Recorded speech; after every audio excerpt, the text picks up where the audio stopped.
The 102nd Infantry Regiment was training at Yale Field in Connecticut, preparing to deploy to the Western Front. Among the soldiers drilling, marching and learning trench warfare tactics, there was one recruit who didn't quite fit the profile. He stood about 1 foot tall, weighed maybe 25 pounds, and he was a dog. His name was Stubby, a stray bull terrier mutt with a stumpy tail, brindle coat and one ear that flopped over. He had no pedigree, no training and no business being on a military base. But over the next 2 years, this little stray would become the most decorated dog in United States military history. Stubby would serve in 17 battles and 4 major offensives. He'd save his entire regiment from a gas attack. He'd catch a German spy in the trenches. He'd be wounded in combat and receive the Purple Heart. He'd be promoted to sergeant, the only dog in US history to earn rank through combat. And when the war ended, he'd meet 3 presidents, lead parades down Fifth Avenue, and become so famous that when he died, his body was preserved and placed in the Smithsonian Museum, where you can still visit him today. This is the story of how a homeless dog became a hero. And it starts at a training camp in Connecticut, Yale Field, New Haven, Connecticut. Summer 1917. America had just entered World War I, and training camps across the country were turning civilians into soldiers. The 102nd Infantry Regiment, formerly the Connecticut National Guard, was drilling at Yale University's athletic fields, preparing for deployment to France. Among the recruits was Private J. Robert Conroy, a young man from New Britain, Connecticut. He was learning to march, shoot, dig trenches, and survive the horrors that awaited him in Europe. But one day during training exercises, Conroy noticed something unusual wandering around the drill field. A small dog, a bull terrier mix with a brindle coat, white chest, and a tail that had been docked short, either by a previous owner or by accident. The dog appeared to be a stray. No collar, no owner, just wandering the base looking for food and attention. The dog took a particular liking to Conroy. He'd follow the private around during drills, sleep near his tent, and beg for scraps during meals. Conroy, probably lonely and homesick like most young soldiers, started feeding the dog, sharing his rations, giving him attention. Before long, the dog wasn't just following Conroy, he was part of the unit. The other soldiers adopted him too, naming him Stubby after his stubby tail. They'd let him sit in on drills. They taught him tricks. Stubby learned to salute by raising his right paw to his eyebrow when soldiers saluted. The men found this hilarious and endearing. Stubby became the unofficial mascot of the 102nd Infantry. He'd march with the soldiers during drills, though his short legs meant he'd sometimes ride in the supply wagon when the marching went long. He'd sit and listen during lectures. He'd sleep in the barracks with the men. For soldiers far from home, facing deployment to a brutal war, Stubby provided comfort and normalcy. But there was a problem. Stubby was not authorized military personnel. He was a stray dog, not a soldier. And when the 102nd Infantry received orders to deploy to France in the fall of 1917, military regulations were clear. No pets, mascots, or unauthorized personnel on troop transport ships. Space was limited. Every berth was needed for soldiers and equipment. Stubby couldn't come. Private Conroy faced a choice. Leave Stubby behind in Connecticut, probably to return to being a homeless stray, or find a way to bring him to France. Conroy chose the latter. On the day the 102nd Infantry marched to the docks to board the SS Minnesota for the journey across the Atlantic, Conroy smuggled Stubby aboard. He hid the dog in a coal bin in the ship's hold. Stubby stayed hidden for most of the voyage, though Conroy would sneak down to feed him and let him out briefly when no officers were around. The crossing took about 2 weeks. Stubby remained successfully hidden until just before the ship reached France, when he was discovered by Conroy's commanding officer. The officer was about to order the dog removed from the ship. Technically, Conroy had violated military regulations by smuggling an animal aboard. But then Stubby did something remarkable. He sat up, raised his right paw to his head in a salute, and held it there, looking at the officer expectantly. The commanding officer laughed. He was charmed by the little dog's trick and impressed by the soldiers' obvious attachment to their mascot. He decided that Stubby could stay, with the understanding that Conroy was personally responsible for the dog's care and behaviour. If Stubby caused problems, he'd be sent back. Stubby had made it to France, and his war was about to begin. February 1918. The 102nd Infantry Regiment, part of the 26th Yankee Division, arrived at the Western Front. They were assigned to a sector in the Chemin des Dames region of northern France, a landscape that had been fought over for years, reduced to a nightmare of mud, barbed wire, shell craters, and trenches stretching for miles. Stubby deployed to the trenches with the men. This wasn't symbolic. He lived in the front-line trenches, with the soldiers of the 102nd experiencing the same conditions they did. The cold, the mud, the rats, the constant bombardment, the fear. For a small dog, the Western Front must have been terrifying. Artillery shells exploding constantly, machine gun fire, flares lighting up no man's land at night, the smell of death and chemicals. But Stubby adapted. The soldiers noticed something unusual about him. Stubby could hear incoming artillery shells before the men could. Dogs have far more sensitive hearing than humans, and Stubby apparently learned to recognize the specific sound of distant German artillery being fired. When he heard it, he'd start barking and running for cover. The soldiers learned to watch Stubby. When the dog took cover, they did too. This early warning system saved lives. Men had precious extra seconds to get down or into dugouts before shells impacted. Stubby also learned the daily rhythms of trench warfare. He knew when it was safe to move around and when to stay low. He'd comfort wounded soldiers lying beside them in aid stations. He'd catch rats, and the trenches were infested with enormous rats that fed on corpses and rations. The soldiers appreciated this immensely. But Stubby's most famous action came in early April 1918 during a German gas attack. The Germans had been using poison gas, chlorine and mustard gas, as a weapon since 1915. It was one of the most feared weapons of the war. Gas attacks would come without warning, drifting across no man's land as a yellowish-green cloud. Soldiers had gas masks, but if you didn't get your mask on quickly enough, you'd inhale the poison. Your lungs would blister and fill with fluid. You'd essentially drown on dry land. One morning before dawn, German forces released gas toward the American lines. Most of the 102nd soldiers were asleep in their dugouts, exhausted from the previous day's fighting. The gas drifted silently across no man's land into the American trenches, but Stubby, who was apparently more sensitive to the smell of the chemicals, detected the gas immediately.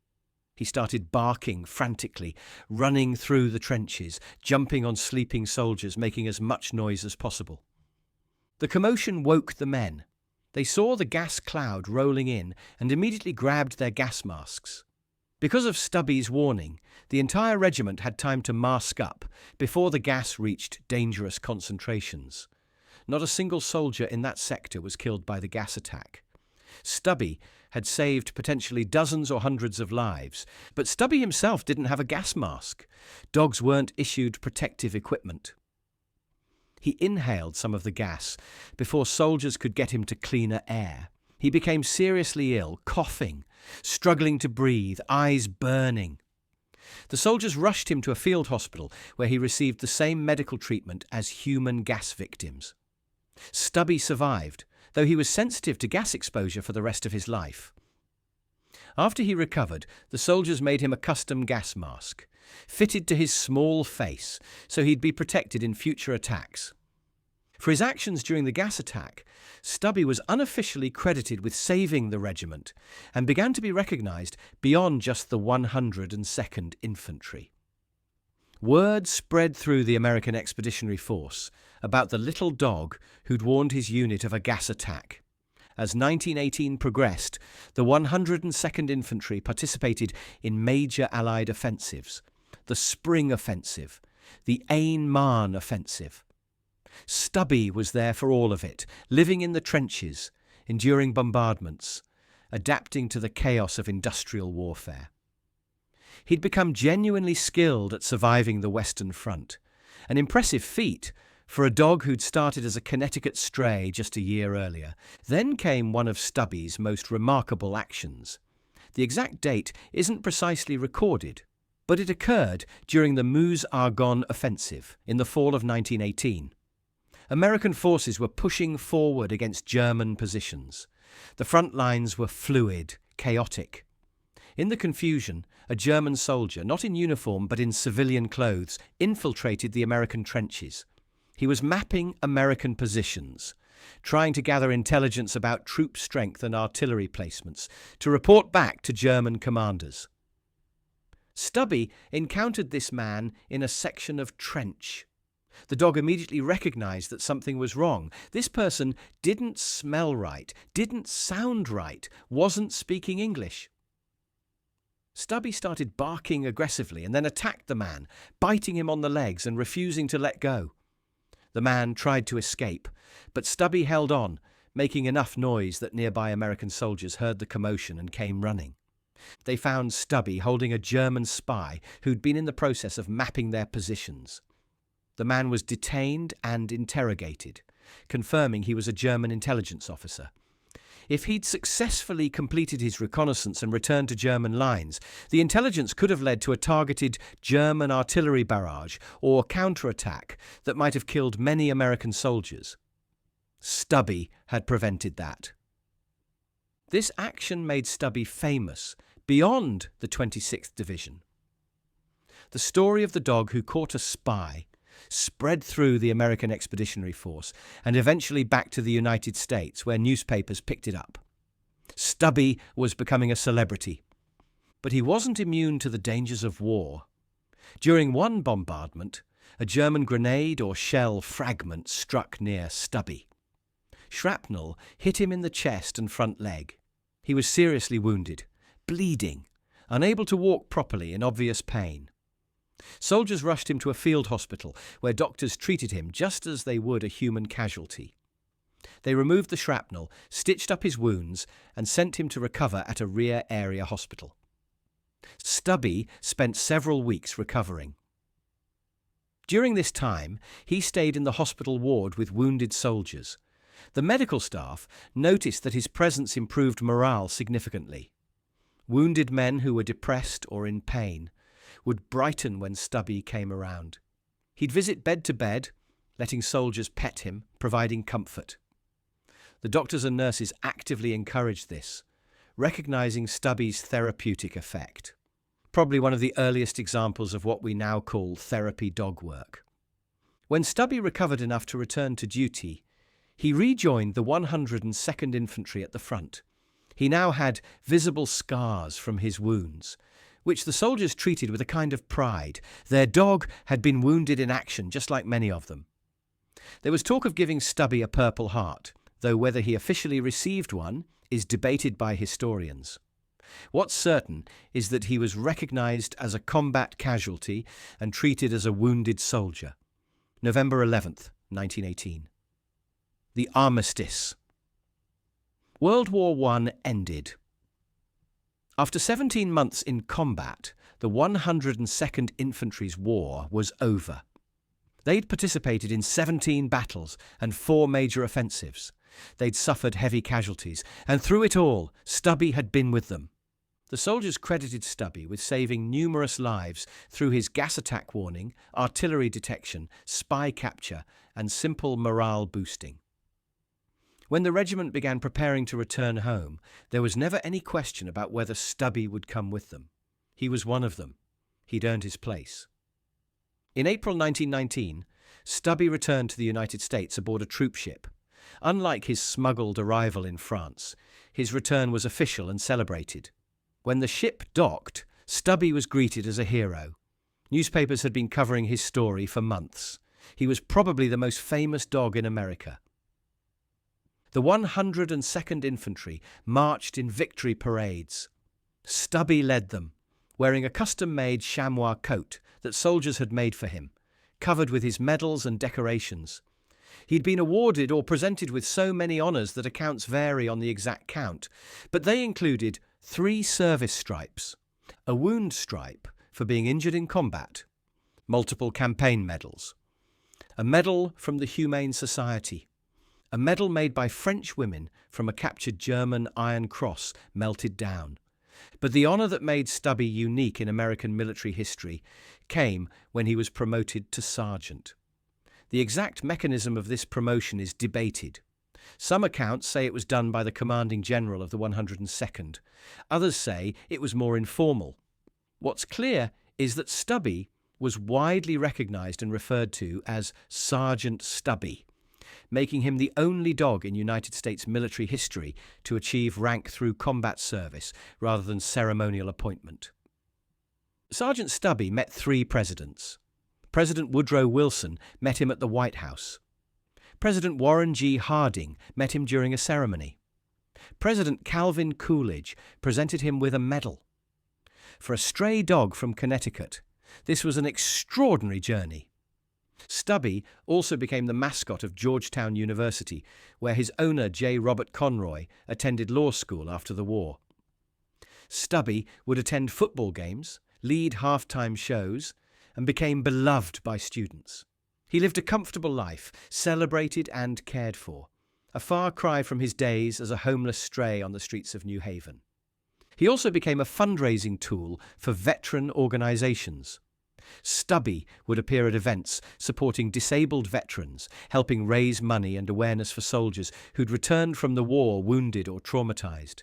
His fame was used for good causes, helping the men he'd served beside. Stubby died in his sleep on March 16th, 1926, at the approximate age of 10 years old. He was in Conroy's arms when he passed. For a dog who'd survived gas attacks, shrapnel wounds, and 17 battles on the Western Front, he died peacefully at home. But that wasn't the end of Stubby's story. Conroy couldn't bear to simply bury his friend. Stubby meant too much, not just to Conroy personally, but to all the veterans of the 102nd Infantry, and to America's memory of World War I. So Conroy arranged for Stubby's body to be preserved through taxidermy.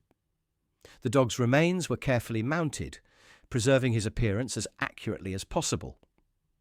Initially, Stubby's preserved body was displayed at the Red Cross Museum.